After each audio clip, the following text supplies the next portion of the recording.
At 10 o'clock, they're happy. How is she dead 2 hours later? When a San Diego police officer is found dead in her home, who investigates? Follow One of Their Own, a new podcast from KPBS, wherever you listen. Good morning, I'm Lawrence K. Jackson. It's Monday, July 27th. We'll tell you why some Chula Vista residents showed up to oppose a voter initiative. More on that next, but first, the headlines.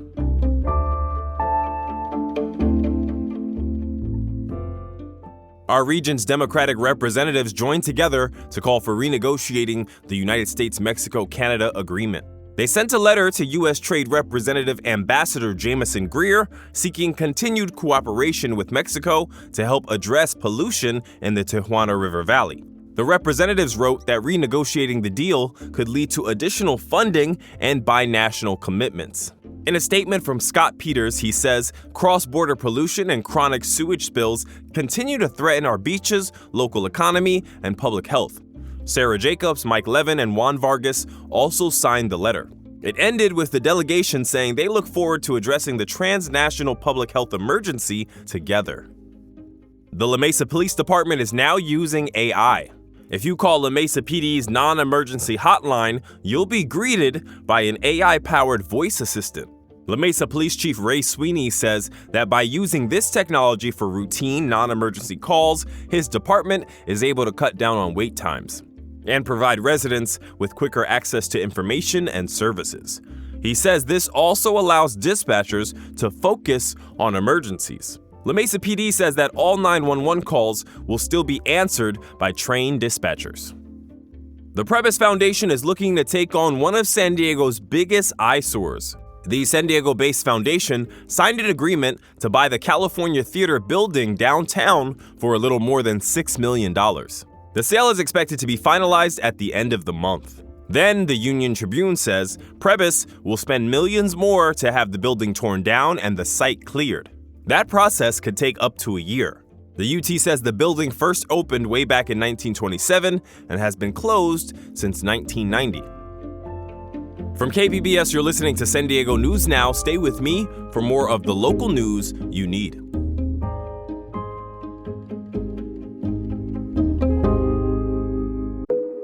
Each story you hear on Planet Money starts with a question. What happens if we refund tariffs? Why are groceries so expensive? At NPR, we stand for your right to be curious because the forces shaping our world can be hard to see. Follow NPR's Planet Money wherever you get your podcasts and start seeing how the economy really works.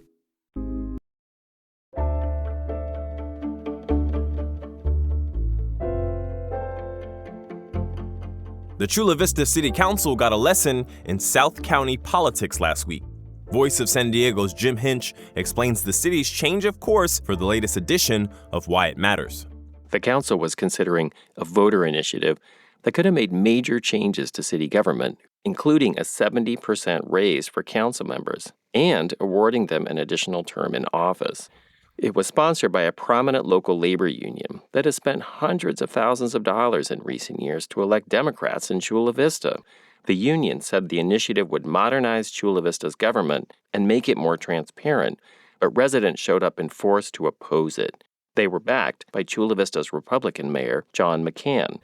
They said council members voting to increase their own term limits was a conflict of interest. The council saw the depth of their constituents' anger and voted to pull the initiative from the November ballot. McCann seemed to recognize that even union members in his city might be opposed to a union-backed ballot initiative that rubbed people the wrong way. In our hyper-partisan national political moment, South County remains a place where, as they say, all politics is local. For Voice of San Diego, I'm Jim Hinch, and that's why it matters. A heat advisory is in effect for the county until tonight at 8 p.m. Penner fellow Emmy Burris found out what outreach workers are doing to help unsheltered people who are the most at risk. The heat can be dangerous for anyone, but staying cool is much harder for people experiencing homelessness. Outreach workers across the county are working to provide people with the resources they need. Joshua Bohannon is an executive at Father Joe's Villages. Both our street health team and our outreach team are walking out with water, but they're also walking out with hats, with sunscreens, shoes. If somebody doesn't have shoes, it's really serious on that asphalt. The city and county of San Diego have cool zones open to the public. Those include all libraries and some rec centers. But cool zones aren't always accessible for unsheltered people. Jana Lee is the Associate Director of Programs at the Homeless Provider Path. She says a lot of unhoused people don't want to leave their belongings. A lot of people have their bikes, they have their wagons. And so even if we do take them with all their belongings to the library, there may be some rules that say you have to keep it outside, but that's somebody's life all in their little wagon. Lee also says people experiencing homelessness worry about mixing with the general public or may have trouble getting to and from the cool zones. Emmy Burris, KPBS News. A San Diego teenager with a rare form of epilepsy is reaching milestones his family once thought might never happen. Health reporter Heidi DeMarco shows us how a personalized medical treatment could offer hope for other children with rare genetic diseases. For most of his life, Connor Dalby couldn't walk. His mom, Kelly Del Real, says he was diagnosed when he was almost 5 with a rare genetic mutation that causes a severe form of epilepsy. Around the clock, so 50 to 100 seizures a day.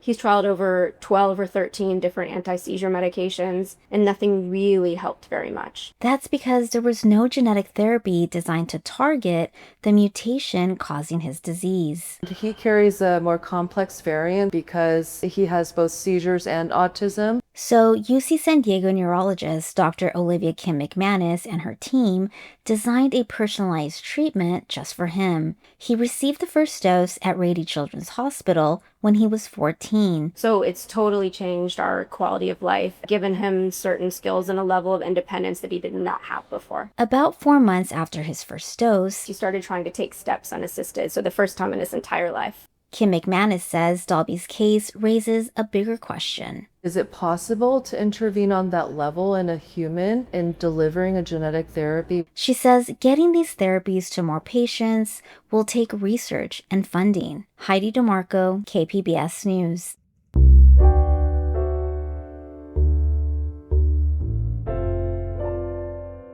For many, Comic-Con isn't just about superheroes. It's also about the fan art that reimagines beloved characters.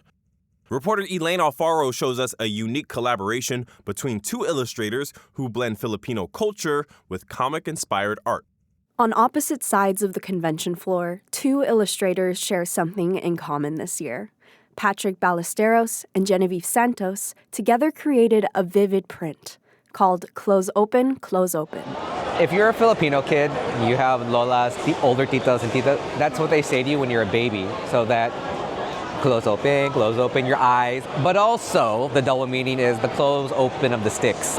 The bamboo sticks he's referring to play a major role in the Filipino dance tinikling.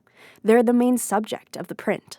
Beloved animated characters like Baymax from Big Hero 6 dance and jump as the sticks underfoot tap out a rhythm.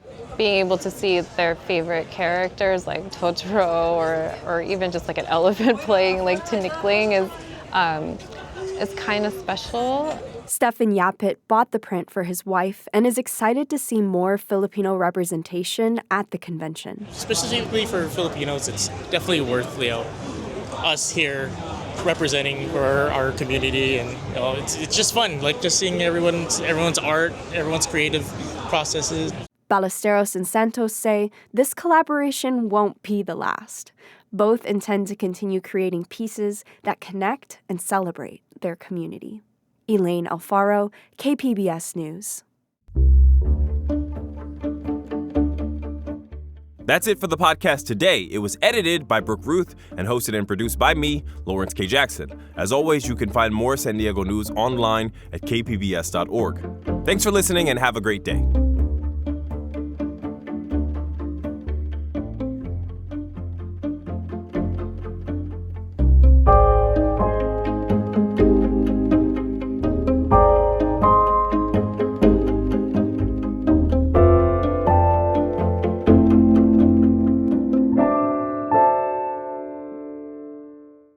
Watch programs on your schedule with the KPBS Plus streaming service.